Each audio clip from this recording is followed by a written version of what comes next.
Silence. A squirrel rustled in the bushes. The universe held its breath. You're… what?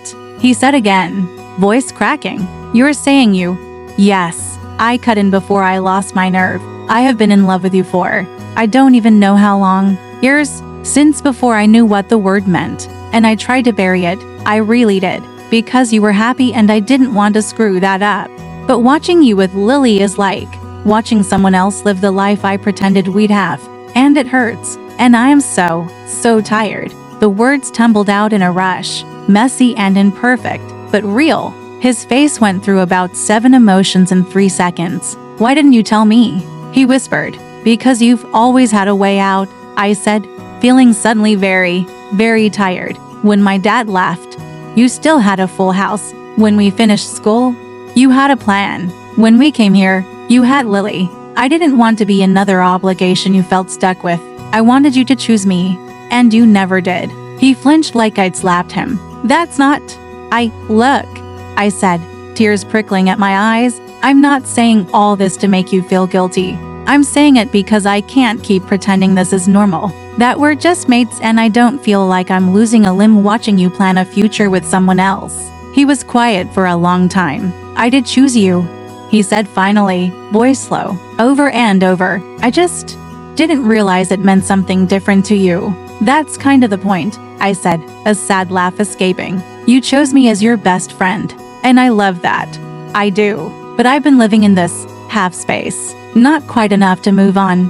Not close enough to reach. It's exhausting. He scrubbed a hand over his face. I'm such an idiot. No, I said. We're just bad at this. Feelings. Communication. Whatever. He looked up, eyes shining. When I texted you about Lily, and you said you were happy for me. Were you lying? Yes and no, I said. I was happy you were happy. I was miserable for me. He laughed weakly. That sounds like you. Thanks, I think. He took a step closer. Sometimes I thought. He started, then trailed off. Thought what? I asked. Sometimes I thought maybe you felt something. He admitted. Like, the way you'd look at me when you thought I wasn't paying attention. Or the way you'd get weird when I talked about other girls. But then I'd tell myself I was imagining it. Because why would you? You know. Why would I what? I said, incredulous. You've been my favorite person since forever. He gave a tiny, disbelieving huff. You're mine too. It should have felt like everything. Instead, it felt like too little, too late. What about Lily? I asked quietly. He winced. I care about her. A lot. She's good for me in ways I didn't know I needed. She pushes me, believes in me, doesn't let me self-sabotage. But, I prompted. But she doesn't know me like you do, he said. And that's not her fault. We just didn't grow our brains side by side. I swallowed. That kind of matters. For long-term stuff, yeah, he said. It does. We stood there, the weight of 15 years of shared history pressing down on us. So, what now? I asked, voice small. You break up with her and we ride off into the sunset? That seems unfair. To her, to you, to everything you've built. He shook his head. I don't know, May. I can't unknow this. I can't pretend it doesn't change anything. It doesn't have to change everything, I said, even though my heart disagreed. People have unrequited crushes all the time. They move on. Is it unrequited? He asked, meeting my eyes. Because I'm starting to think I've been in love with you in some sideways, repressed way for years, and I just slapped the best friend label on it. So I didn't have to deal with the fallout. My breath caught. You can't say that just because you're jealous I kiss someone else. I'm not just jealous, he said. Well, I am. But it's more than that. When I saw you with him, it wasn't just possessive nonsense. It was like watching the version of you that didn't need me anymore. And it terrified me. That's not exactly romantic, I muttered. I know, he said. I'm saying it wrong. What I mean is, I've been taking you for granted, assuming you'd always be there, orbiting my life, no matter who else came in. And that's not fair, to you or to the people I date. Or to yourself, I added quietly. He nodded, eyes on the ground. I need to figure out what I actually want, not just what's easiest, or what scares me least. And I said, need to stop basing my entire emotional weather forecast on whether you text me back. He gave a half smile. We're a mess. The messiest. I agreed. So maybe, he said slowly, the answer isn't some big movie moment where we throw everything away and kiss in the rain. Maybe the answer is space. For both of us, to be whole people outside of whatever this is. The most painful thing is that my first instinct was to say no, stay. I'll take you half-formed asterisk. But the older, tired part of me knew he was right. Space. I repeated, the word tasting like loss and possibility all at once. Like proper space. Not just see you slightly less but still text you memes everyday space. He winced. Maybe fewer memes, he said. For a while, I laughed, even as my eyes filled. Wow, cutting deep. He reached out, then seemed to think better of it and let his hand drop. I don't want to lose you, May. You're not, I said.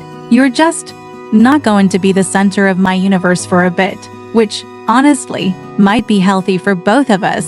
He nodded, jaw tight. Okay, we stood there, looking at each other, both trying to memorize a version of us that was about to change. I'm still glad I told you, I said. Me too, he replied. You deserve to be heard. So did you, I said. You just took 15 years and a minor emotional car crash to say it. He huffed out a laugh. Story of my life. We walked back to campus in silence. At the crossroads, he stopped. I'll text you, he said.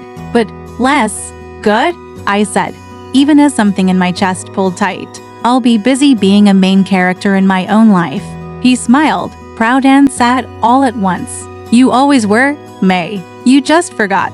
We parted ways. For the first time in a long time, I went back to my room and didn't immediately check my phone. Space is weird. At first, it felt like withdrawal. I'd reach for my phone 100 times a day, fingers itching to send him something stupid. A meme, a rant about a lecture, a photo of the weirdly aggressive duck. I'd have to physically stop myself. But slowly, other things began to fill the gaps. I spent more time with Jess and Priya. We started a weekly terrible film night and took turns picking the worst movies we could find. I wrote more messy drafts, half-finished poems, angry essays in my notes app that sometimes turned into something like stories. I went to therapy, too. The uni counseling service had a long waiting list, but I got there eventually, sat in a small room with an overwatered plant and told a stranger about how my dad leaving had taught me to cling to people like they were life rafts. How loving Jamie had felt safer than risking new connections, because at least I knew what losing him would look like and I'd survived it in my head 1,000 times. The counselor gave me homework. Things like, notice what you enjoy when you're alone, and write down all the ways you are more than what you are to other people. It was annoyingly effective. And then, of course, there was Aiden. He didn't push. He sent me memes sometimes, or messages about class, or links to articles he thought I'd like. He sat next to me in lectures and didn't make a big deal of it. One afternoon, a few weeks after the talk, we ended up in the library, laptops out, attempting to work. How's the emotional decluttering going? He asked, not looking away from his screen. Messy, I said. Turns out when you unbox one feeling, about 17 others come tumbling out. Yeah, feelings are terrible like that, he said. 10/10 do not recommend, I smiled. Thanks again. For not running a mile. He shrugged. I like you. Disaster brain and all. My heart did its annoying skip. I like you too, I said before I could talk myself out of it. He finally looked up, eyes searching mine, enough to stop grading me on a curve where top marks are reserved for someone else. I took a breath, checked in with myself, properly. The thing about space is that it hadn't erased what I felt for Jamie. It had rearranged it, sanded down some of the sharper edges, made room for the knowledge that loving him and letting him go could coexist. I'm not going to pretend I don't still care about him, I said. I always will. But I don't want to live in the past anymore, or in some hypothetical future that never arrives. I want this, whatever this is. Someone who's actually here, who sees me as more than their lifelong supporting character. He smiled slowly. That's a very poetic way of asking me out. You know, heat rose in my cheeks. Is that what I'm doing? Feels like it, he said. For the record, my answer is yes.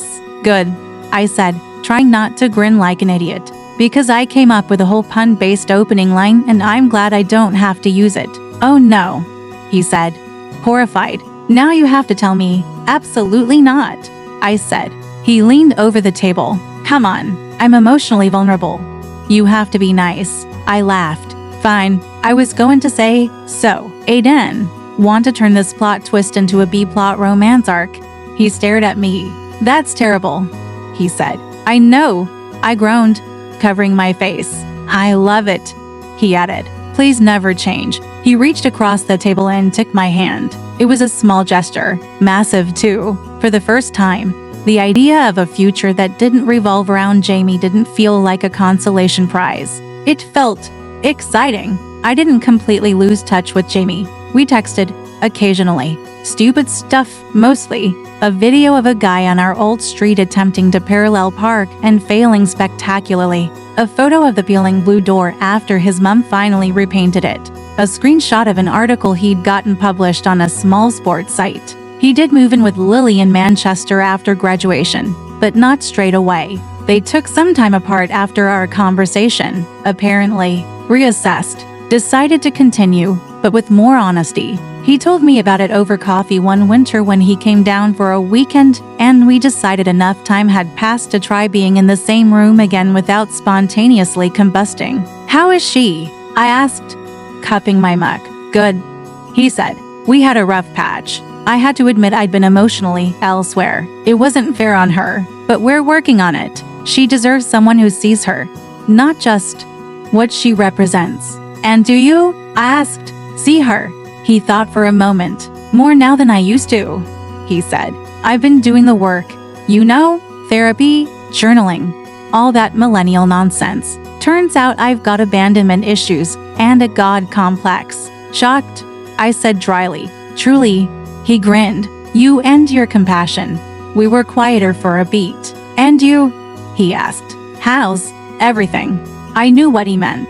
Aiden, us, we're good, I said, and felt it in my bones. He's different, in a good way. We fight sometimes, properly, and I don't feel like I'm going to die if he walks out of a room, which is weirdly reassuring. That's healthy, he said, nodding. Terrible for drama, great for life. Exactly, I smiled. He toyed with his teaspoon. Do you ever regret telling me? He asked. Like, part of me thinks maybe things would have stayed simpler if we just kept pretending. I considered. I regret the timing. Maybe, I said. Doing it drunk outside a pub after you saw me kissing someone else was not exactly textbook communication, but I don't regret it. I needed to get out of the loop. He exhaled. Me too. You're still my person. I added, just in a different way now. He looked up, eyes shining slightly. You're mine too. Just not the only one anymore. And that's probably a good thing for both of us. Look at us, I said. Growing disgusting, he replied. Hate it. We laughed. He told me about Manchester, about late nights and new friends and a tiny flat with terrible insulation. I told him about my writing, about maybe doing a postgrad, about an idea for a book that had been circling my brain. A girl who spends her life in love with someone unreachable and has to learn how to build a life anyway. Sounds familiar, he said. Legally distinct, I replied. When we said goodbye, the hug was still tight and long, but it didn't feel like clinging to a ledge. It felt like to people acknowledging a shared past and separate futures. Text me when you get home, I said, out of habit. Yes, Mum, he said. Shut up. He did text, though, made it back greater than. Proud of you. By the way, greater than. For choosing yourself, and for choosing people who choose you back. He smiled. Greater than you to greater than. Thanks for letting me go when I needed to. Greater than. That couldn't have been easy. His reply came a minute later. Letting go isn't always losing. Greater than. Sometimes it's just changing the shape of the thing. Greater than. You're still my family, may just not my unfinished love story anymore. My throat tightened, but in a good way. I like my new story better anyway. It has less pining and more kissing. Grows. Greater than. Lockheady laughed, wiped a stray tear, and turned to where Aiden was sprawled on my sofa, half asleep, a book open on his chest. Everything okay? He mumbled when he felt me looking. Yeah, I said, climbing in beside him. Everything's really okay, actually. He wrapped an arm around me, pulling me close. I rested my head on his shoulder, listening to his heartbeat. Solid. Present. I thought of the girl I'd been at 6, staring at a boy with a broken toy car and deciding he was the safest place in a world that had cracks in it. I thought of the teenager who'd watched him fall in love with other people and told herself that someday would arrive if she just waited long enough. I thought of the 21-year-old who finally said the words out loud and discovered that sometimes the bravest thing isn't winning someone, it's letting a version of them go. My love for Jamie hadn't been a waste. It had taught me how deeply I could care, how much I could endure, how resilient my heart was. It had also, eventually, taught me this. Crushes are about who you were when you first formed them. Love is about who you're becoming. And me, for the first time, I was becoming someone with both feet in her own life, not half in someone else's shadow. Hey, Aiden murmured, eyes half closed. What are you thinking about? An old story, I said softly. And a new one. He smiled without opening his eyes. I hope I'm in the new one. You are, I said, kissing his shoulder, but only as a supporting character. The main character is very busy loving herself these days. He snorted. Good. Sounds like she finally figured it out. Maybe not all of it. Maybe not forever. But enough.